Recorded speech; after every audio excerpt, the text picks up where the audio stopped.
Good morning, Internet Wrestling community. It's Dominic D'Angelo of AdFreeShows.com, SEScoops.com, and today it is a Monday, and it is Rumor and Innuendo, and I am here with Robert Karpelis, WWE Creative _ish. Robert, TGIM to you. Yes, it's Monday. It's the best day of the week because it means that we've got Raw tonight. That's always super fun. That is me really straining to put some positivity on the fact that it's a Monday morning. Happy belated Mother's Day to those who celebrated Mother's Day this past weekend. Which did you know it's not? It's celebrated differently at different times of the year in different locations. Really? Yeah, my ethnocentrism is showing where I would just assume it's a globally everyone just picked this random day in May, different times at different parts. So if you didn't live in the US, I hope you didn't show your mom any love and respect on Sunday because that's our gimmick. Speaking of our gimmick, we'll say hi to some of the folks here. Jim Broderick, afternoon to the Maverick and Goose of YouTube. Oh, love it. Lou 4237 says happy Monday. Come for the rumors, stay for the innuendo. That sounds like a Blue Chew read if I ever heard one. And Antonio Santos, happy Monday, gentlemen. What kind of seance will we have today? I don't know, brother. That's Working Stiff. Don't. We're not there. If you haven't listened to this week's Working Stiff, we'll leave it at that. You can go back and peruse at your leisure. Some of you are weird people who are going to want to slog through all of that. Some of you will know to skip past what Mr. Santos is talking about. And thank you to Dom, our intrepid producer, who put up a little clip from this week's episode up on Twitter and YouTube and all that stuff, so you can get a little slice of what Working Stiff is like. But we don't have time for that, man. We got 30 minutes. We got a lot of stuff to get through. So what do we got on tap, man? Oh, we got plenty to talk about. We got a SmackDown to talk about that happened on Friday. We got Monday Night Raw to preview tonight. Maybe a little bit of Kenny Omega talking some Triple H too. But yeah, Robert, the King and Queen of the Ring continue tonight on WWE Raw. Well, before we get to that, let's talk a little SmackDown because there was a big development that happened on there. A big main event announced for King and Queen of the Ring in Saudi Arabia. It's going to be Cody Rhodes taking on Logan Paul one-on-one for the WWE Championship. Great matchup, I think. Good way to handle it all, I want to say. Yeah, so part of the challenges with the Saudi shows is they need to make it worth their while monetarily to make these feel big and important. And the first few Saudi shows sort of existed out of continuity. And that worked well for me because I didn't like covering the Saudi shows. They made me very uncomfortable given the geopolitical climate at the time, some of the issues and actions that were going on with the Saudi government. It's like, do we really want to give them any sort of further spotlight? And WWE eventually made it so that you have to watch if you want to pay attention to what's going on. And my morals and ethics bend to, I kind of want to watch good wrestling. And honestly, there are people who, when the Vince allegations first came out, said, I can't watch WWE programming anymore. And they still probably are. It's like we like to say the one thing and mean another, but you needed something epic outside of the King and Queen of the Ring. And when you look at the folks that were competing on it for SmackDown, it's the bulk of the challengers that would have gone after Cody for the undisputed Universal Championship. So you can't do an AJ Styles rematch because he's in the tournament. You're not going to give away a Randy Orton match with such a short window of time. So you need some sort of an attraction to trick the Saudi government into thinking they're getting something major. And the guy who sort of fits that mold used to be Brock Lesnar. Can't touch Brock Lesnar right now. He's still mired in a lot of the Vince stuff. So the guy who's sort of filling that void and has done a good job of it is Logan Paul. Absolutely. You could I was joking in the Working Stiff chat that he's like Mr. Saudi Arabia now. Because he is, but he's a global name. I don't want to say star because I'm an old man. And to me, when I think of what constitutes a star versus what other people think, it's going to be misaligned. Like, I had no idea who I Show Speed is, and he's massive. In the same way, I vaguely knew who Logan Paul was because I knew as a kid, I think he did Disney stuff. And then I kept seeing that he did goofy YouTube videos, and then the incident in Japan, and he was just a wacky self-promoter. But the nice thing about wrestling in the wrestling world is once they show that they like wrestling, we kind of forget everything else. And we're like, hey, welcome, come on in, showed a little bit of respect. And he always delivers. That's the craziest thing about him. So there are people who are mad that it's Logan Paul versus Cody Rhodes. There are people who feel this doesn't make any sense. He is still the United States champion. It's going to be a hell of a match. You're going to get a lot of press and a lot of publicity for it. Cody has his own Prime flavor. Does he? Yes. I believe there is a customized, like an American Nightmare flavored Prime. I'm going to look this up right now. Wow. I mean, I knew Patrick Mahomes was tied with Logan Paul, but not the American Nightmare. Cody is part of the Prime family. And this works to continue that sort of internal promotion. And this is still a huge company. I know there was an article mentioning the valuation of Prime, but it still seems to be pretty strong, and their logo is everywhere. So ride that wave. You've got him right in the center of the ring. You put Logan Paul there. It's going to bring eyeballs. It's going to bring mainstream attention. And when Nick Khan, when the true Khan talks about it, he's going to be able to position this to the Saudi government of, look at all these eyeballs that are now on the product and see how advanced you guys are as a people. Because some women, every once in a while, allowed to drive a car. Yeah. And back to the point too about it being Saudi show and trying to make it mean something and certain things like that. I mean, I have not really, ever since the Saudi shows have started, I've not really watched them. Like, I've kind of tuned in and kept some eyeballs on certain matches maybe and things like that. I'll maybe tune in, but from a show to end, the beginning to end, I have not watched one. And, they are making a good case for you to watch it because of all the King and Queen of the Ring stuff that they building towards it now. And then on top of this, yes, you have Cody and Logan Paul. So some pretty good incentive to make these shows feel more meaningful. I don't know. It always just feels weird to me, but still a good show for SmackDown. They had we had Randy Orton taking on AJ Styles in the first round. Randy Orton advances. Then we have Tama Tonga beating Angelo Dawkins. He advances. They're going to face one another this Friday on SmackDown, I believe. Then Bianca Belair defeats Candice LeRae. Jade Cargill handily defeats Piper Niven. And then Naomi and Nia Jax. Who won that match there, Robert? I'm not aware of that. Nia beat Naomi. Okay, thank you. Yes, they advanced Jade and Bianca and Nia. I know there was a fourth match, I think, that's set for house show. I don't know if it happened yet. There was two not. of them. It was on the women's side. Oh, for SmackDown. On Raw, it was Shayna Baszler and Maxine Dupree. And here's one of the challenges with tournaments, and this has been a particularly egregious one, is when you list out the brackets and you advertise all these matches, you really start to notice if there's injuries that have happened. And right now, Zelina Vega, Asuka, Bobby Lashley, and Drew McIntyre have all been pulled. So it seems like, oh my gosh, there's a rash of injuries that are going on. There's usually a pretty healthy amount of injuries in people who are just not on. They just kind of cycle them in and out a little bit. So you don't really notice if someone's gone or not. But when it's a tournament and there's a bracket, it's hard to hide those facts. So it is a little unfortunate that so many people went down. I think the Dawkins replacement against Tama Tonga made sense.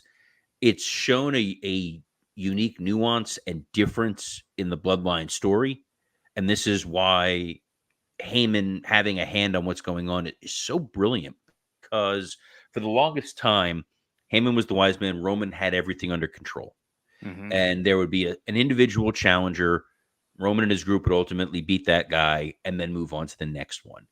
With Solo, he's so erratic and he's so dangerous, for lack of a better term, that his actions are causing all sorts of repercussions that you never usually have with the Bloodline. So you've got a situation where Randy Orton wants revenge against the Bloodline for what they did to Kevin Owens. Owens, when he comes back, is going to want revenge for being bloodied up. You've got LA Knight, who is going to wind up tangling with Tama Tonga at some point. So those guys are going to have an issue going against each other. Then you had what happened with the Street Profits being taken out. So now the Profits and Lashley have an issue with the bloodline. So almost every male superstar on SmackDown has a problem with the bloodline. So they're fighting a number of wars on a number of different fronts, which is not how Roman handled things when he was responsible for the bloodline. So it's a good way to shake things up, make it feel new, make it feel different. And the last little praise I will give to Barrett and Corey Graves on commentary during the Tama Tonga King of the Ring match. Mm-hmm. They were talking about how great Tama Tonga is. WWE longest time, hey, we're the only game in town. Anything anybody did elsewhere, who cares? This is the big leagues. It's great that you were amazing in minor league double A baseball, but this is the majors. You're under the bright lights. WWE acknowledges that Tama Tonga is new here, but my God, is he good? And he's been around for a while. And the reason he has not been in the WWE is because they're a publicly traded company and he's just too damn dangerous. He was too much of a liability for the company to sign. And the only reason he's there now is because Solo brought him in. I love that little tiny bit of storytelling to make the bigger world feel interconnected, but also make Tama Tonga feel like a huge deal. How clever is that too? It's very savvy move. It shows that WWE has the confidence in their own product, that they're not afraid to put over a different product indirectly and stuff like that. And it's just moving forward and stuff like that. And Robert, you talking about this bloodline and having Solo Sikoa be erratic and unpredictable and dangerous and things like that makes me kind of think about back to WCW when you had the Wolfpack and you had the NWO Hollywood. This is kind of what NWO Hollywood should have been like, is like, hey, this is erratic, and it would have built such more stakes between all that stuff, and you'd have all these different people from WCW feuding with both NWO, and then the NWOs feuding with one, would have made it for very something really engaging. And so we're kind of getting a redo of this in a lot of ways, a make good almost, so to speak. It's hard to justify the booking with the NWO. Sure, yes. At that point, because that was more to do with what was going on behind the scenes than anything that was good in furthering the overall product. Mm-hmm. The challenge is you have Nash and his guys who want to look cool.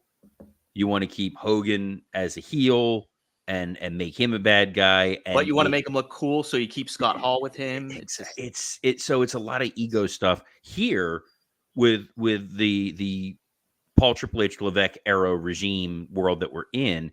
It's all in furtherance of a broader story, and you can have faith in where are we going with this beat, where are we going with this beat, and even those tournament matches that happened, there's some place to go from them that I think is interesting.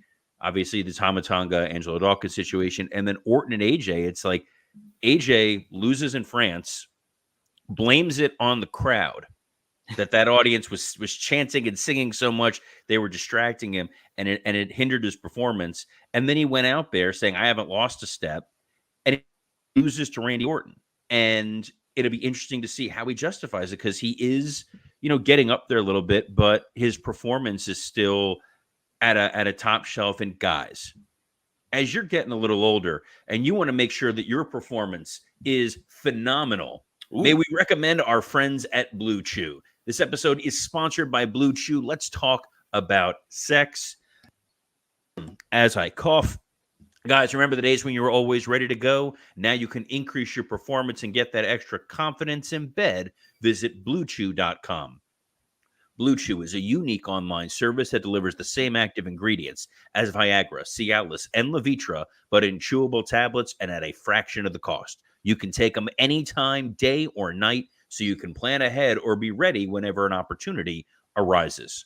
The process is simple. Sign up at BlueChew.com, consult with one of their licensed medical providers, and once you're approved, you'll receive your prescription within days. The best part, it's all done online. No visits to the doctor's office, no awkward conversations, and no waiting in line at the pharmacy. You take one of these, your lady's going to be like that crowd in Lyon, and she's going to be chanting in French, and she doesn't even speak French because Blue Chew wants to help you have better sex. Discover your options at BlueChew.com. Chew it and do it, and we've got a special deal for our listeners. Try Blue Chew free when you use our promo code RUMOR at checkout. Just pay $5 shipping. That's BlueChew.com, promo code RUMOR. To receive your first month free. Visit BlueChew.com for more details and important safety information. And we thank Blue Chew for sponsoring this episode of Rumor and Innuendo. Oh, thank you, Blue Chew. Thank you, Blue Chew. And hey, we thank Raw tonight. Maybe should be a good show. Looks like a good show. We got Jay Uso take on Ilya Dragunov, which is I'm very excited for that one. Then another one I'm really excited for too that they've been building up is Gunther versus Kofi Kingston. Shayna Baszler, who did advance, will be taking on Io Sky. And then we'll have Lyra Valkyria. Oh my god, I butchered that. Oh, I love Lyra that. Valkyria. There we go. Taking on Zoe Stark. Those are the advertised matches for tonight, Robert. Pretty good lineup.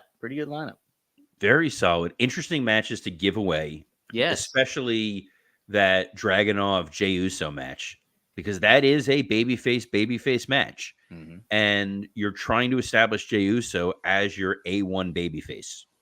Seth Rollins is on the shelf. Sami Zayn is the Intercontinental Champion. So Jey really getting the opportunity here to show what he's made of. But with Dragunov, you had that great match last week with Ricochet. Yeah.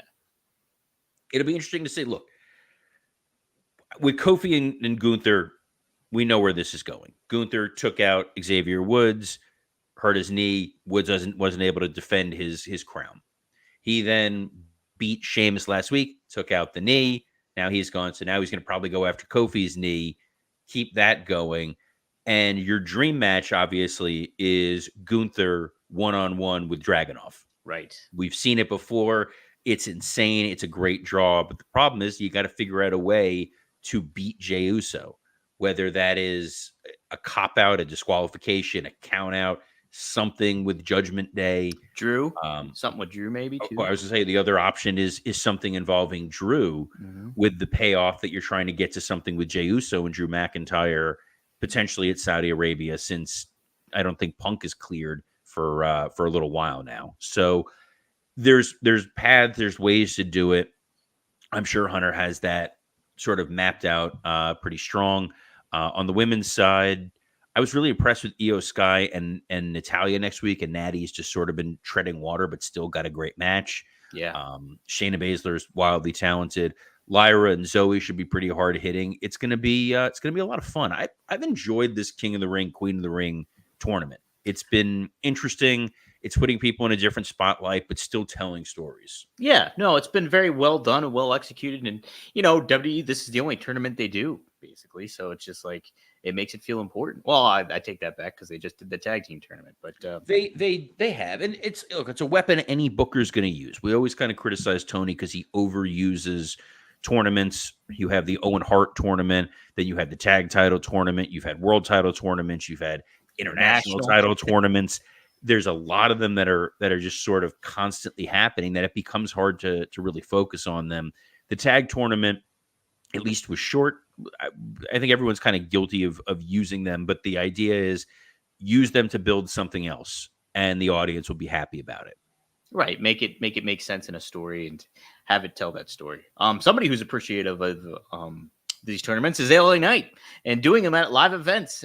Robert, you mentioned this last week about how unique it feels to have these at live events, and LA Knight agrees with you. He says, I appreciate everyone saying this match, who he had his opening round match. I can't remember who he faced. Santos Escobar. Thank you. Santos Escobar. That's why I'm here.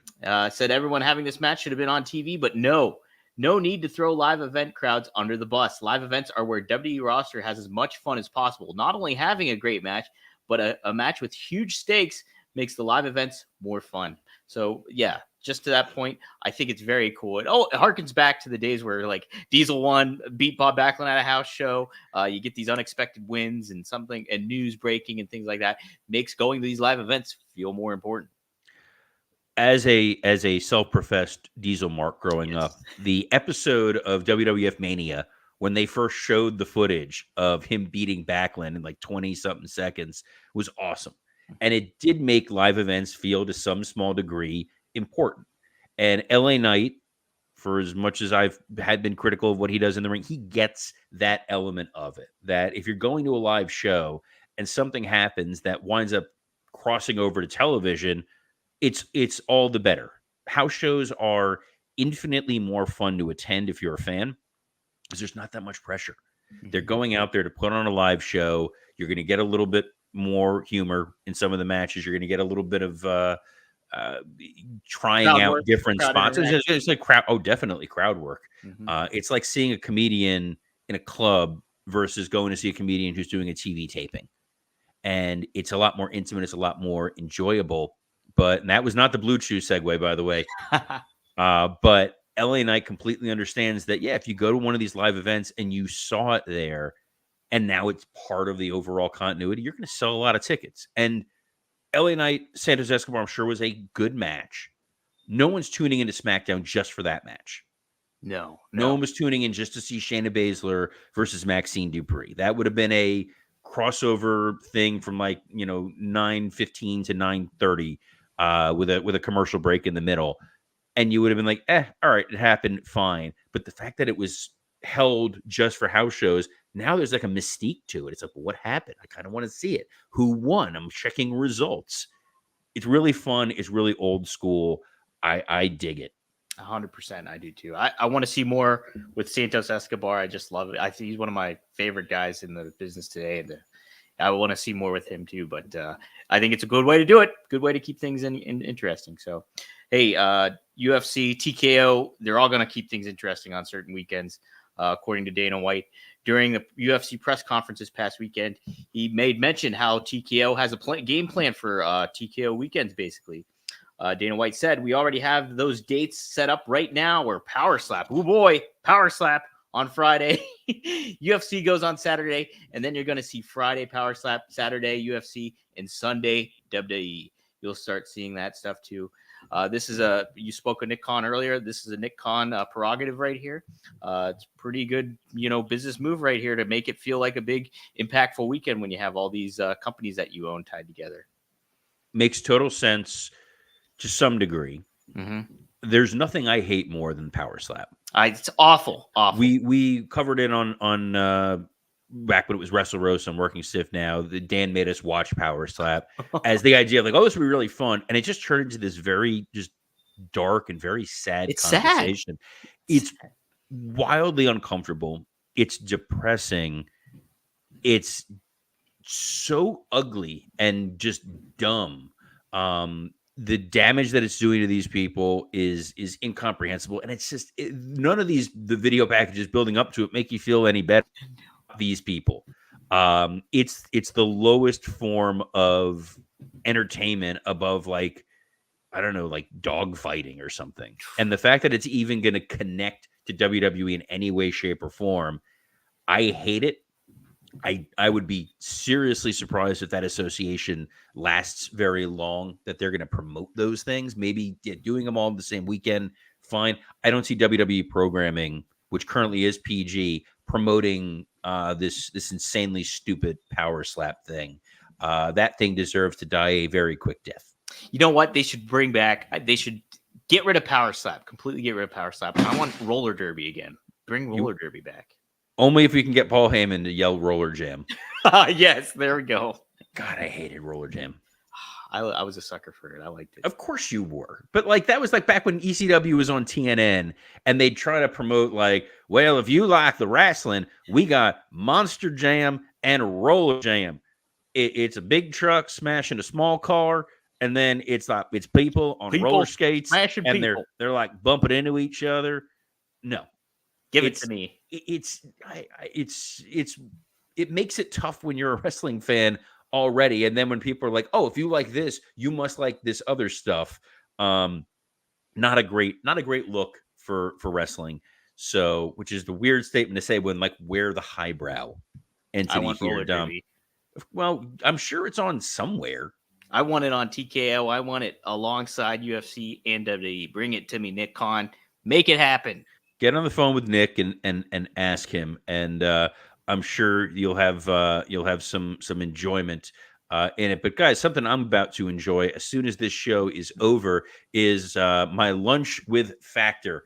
Guys, eat stress-free this spring. It's weird to say spring because it is hot out right now in Florida. It's in the 90s, but I don't have to leave my house to go get lunch, which is great. It's sitting in the refrigerator because I've got Factor's delicious, ready-to-eat meals. Every fresh, never frozen meal is chef-crafted, dietitian approved, and ready to eat in just 2 minutes. Choose from a weekly menu of 35 options, including popular options like Calorie Smart, Keto, Protein Plus, or Vegan and Veggie.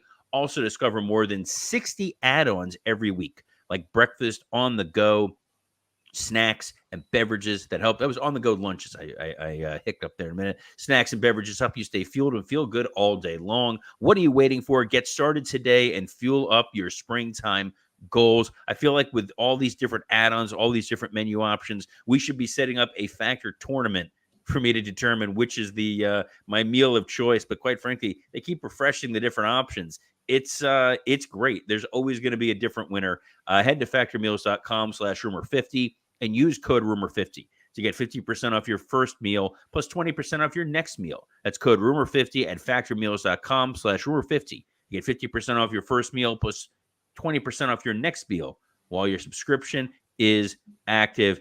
Damn, now I'm shoot hungry. I am too. I'm gonna go fire it. I've got like the top shelf of my fridge is now literally just lined with Factor stuff. So I'm excited about it. It's been a as Connor said, been a game changer in my household. And maybe if he would have funneled some of those Factor meals to his father-in-law, he wouldn't be going to pizza places, and the world would be a better place. Dom, make this show a better place. What is our next topic? Yes, Kenny Omega thinks Triple H has made wrestling a better place. On his Twitch stream, he happened to talk about Triple H. He says specifically when it comes to his booking decisions, he said everybody seems to know what he is booking and what he isn't booking. Even as a wrestler who has kind of like an inside track, I don't know what his ideas are, he said Omega. I don't know what result of just comes from his brain and his brain alone, so I can't really comment to that. What I do appreciate is that he's open-minded to all styles of the world of wrestling. I'm sure he probably prefers one over the other or some other over others, but I'd like to think he's giving everything a shot. Triple H has kind of shown a track record of doing that, having that ability to listen and kind of, I think that's an indication of how the WWE product currently is. And then having a group effort of making the final decision of it all. And I wanted to mention this in our chat and our text messages, but I'll pitch it to you here, Robert. Do you think Kenny Omega is kind of laying out some groundwork of making a good connection, keeping a positive connection with WWE? I think, unlike Tony, in the way that Tony has positioned this war for the soul of wrestling, Kenny understands and appreciates the broader, bigger picture. Mm-hmm. He wants to make it seem that there is no animosity between him and Hunter, that there's no animosity between him and the WWE, and he's trying to downplay the tribalism. I think if he's able to diffuse the tribalism, then the hope is that others will follow his lead, and you won't get this sort of vitriol because he has friends in WWE. There are WWE folks who have friends in AEW. Everybody wants a place to work. They want more than one company viable so that they can negotiate against one another. But I think what he realizes is the strength that AEW had for a while was in this idea that if you come over here, you're not under the thumb of Vince McMahon. You're going to stand on your own merits. We're going to let you do what you can do. And now that Vince myth is gone, now that it's Hunter, and Hunter has shown he's willing to let guys of various sizes and shapes find a path to success, it's harder to differentiate why someone would want to go to AEW versus WWE unless it just comes down to paychecks. And they can't afford to pay everybody what they're paying an Okada or an Ospreay. So I think Kenny is doing the very diplomatic thing. It's a little bit of a political move. I admire it. I like it. I agree with what he's saying. We don't know what's a Hunter idea versus what's an idea that came from the committee that he agreed to. But what matters is he is the final arbiter, and it made it on TV. And it's something that I've kind of always wanted to see from Tony, where you have the Bryan Danielson camp, you have the Jon Moxley camp, you have the Omega camp, you have the Bucks camp, you have the Jericho camp. Everyone's pitching ideas, and he just kind of gives them carte blanche. It should be a filtration, a conversation, everyone coming together and making the best homogenized show. They need a strong producer. And you know who is the strongest producer in the wrestling podcast world? Mr. Dominic D'Angelo. Dom, what other programs can the fine folks find you in? Yeah, funny you should mention that. Today, Monday, 4:20 p.m. Eastern Standard Time is RVD. Go to rvdtv.com. It is one of a kind with RVD. Rob and I, we had a brief one because he had trouble with the solar flares, tech issues with the solar flares going on. So we had to close it out early. So it's a shorter episode. Is solar flares a euphemism for No, he does that all the time. Oh, That's okay. definitely never a tech issue. I don't know if maybe he's like, oh man, No, the solar flares, bro. we would have never got off the ground. Reschedule. They're Yeah. so bright. Oh, man. So go to rvdtv.com, check it out. We a really, really cool conversation on Jacob Fatu, actually, believe it or not. So that's pretty cool. And then tomorrow, be on the lookout. Straight Talk with the Boss, Magnum TA and Greg Gagne. Guys, we went off the beaten path and we covered Magnum TA's car accident. So really, really fascinating conversation. Now, when you said off the beaten path, sorry, this was work as if that would have gone a totally different direction. Much like the trajectory of the vehicle, the conversation went off the beaten path.